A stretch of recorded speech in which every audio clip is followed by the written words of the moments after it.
احتمالاً تا الان شنیده باشید که امریکا پدافند پلاسمایی داره یا بگن DEW، اما DEW واقعاً چی هست؟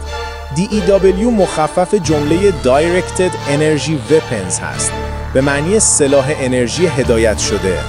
اما این سلاح چطور کار میکنه؟ قبل از اینکه بگم چطور کار میکنه، این ویدیو رو لایک کن و چنل رو سابسکرایب کن. خب این سلاح در واقع برق رو میگیره، اون رو به پرتو نور بسیار متمرکز و همفاز تبدیل میکنه. این پرتو با سرعت نور به سمت هدف میره و انرژیش رو روی یک نقطه کوچک متمرکز میکنه. وقتی انرژی کافی به یک نقطه از بدنه، موتور یا حسگر هدف میرسه، گرما ایجاد میشه.